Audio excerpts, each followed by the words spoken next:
So thank you for giving me such a great opportunity to present my work in here. So I would like to talk about the IPSS banding in here today.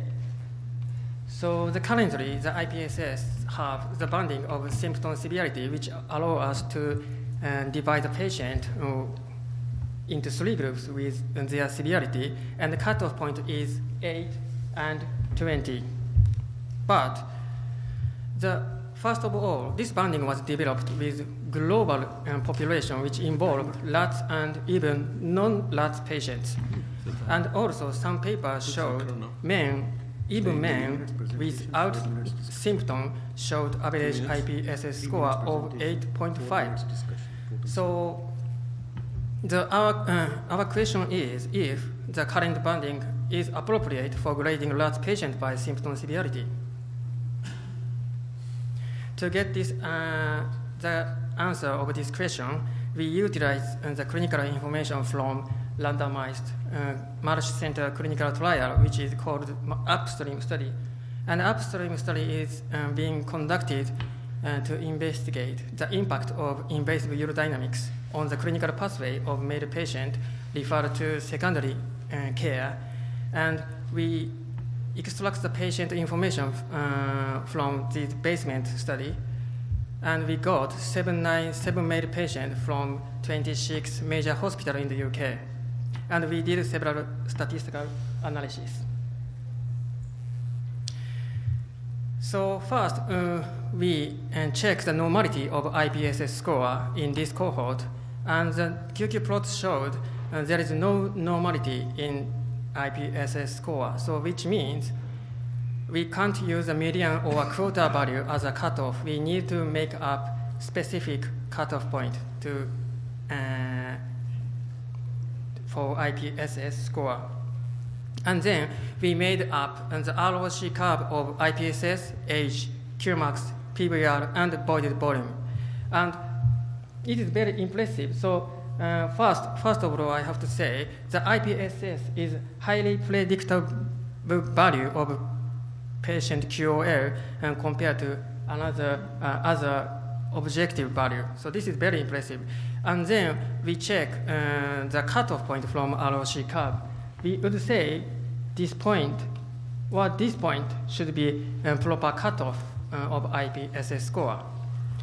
So this black arrow shows the current banding of IPSS 8 and 20, and apparently this cutoff is pointless.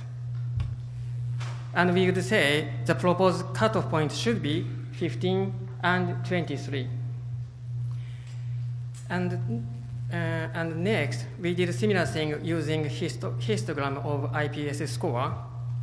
So current banding is here, so it doesn't make sense at all.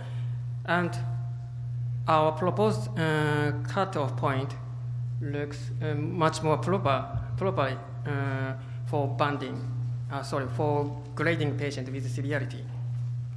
And this is just univariate analysis. So in the end, we did multivariate logistic regression model, and consequently, our banding of IPSS is significantly correlated to patient QOL.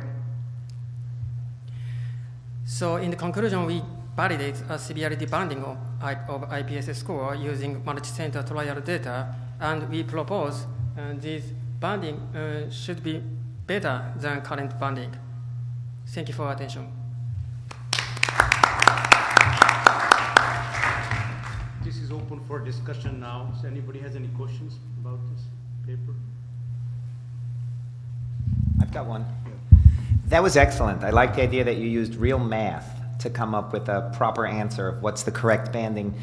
Can you use your mathematical methods to decide what's a meaningful change in IPSS? Because I sometimes think that may be made up as well. So is it a 3-point change? Is it a 5-point change if you use your mathematics? Oh, sorry. Sorry again, please. Sorry again. I can't catch up. What is it? Oh, this is slow. So can you calculate a meaningful change, a response to therapy? We would all agree 1 point is not a clinically relevant change. 10 points is. but can you use your mathematics to figure out what is a true clinically relevant change in symptom score after therapy? No. So basically, you mean you talk about the ROC curve, maybe? Yeah. So just ROC curve can illustrate the of this factor. So this is the plotting of this factor. So we can't analyze which is a significant difference or Okay. just we can this is just visualization. We can't do any statistical analysis. Okay. And Yeah. Marcus can probably. I'm a member of the team, so Hiroki has been focusing on the baseline data for the upstream study.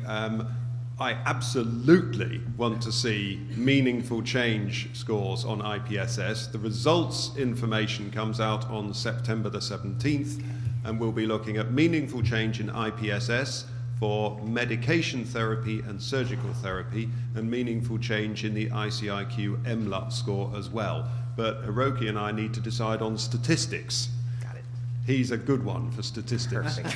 Yes. Yes, thank you. Thank you. Thank you very much.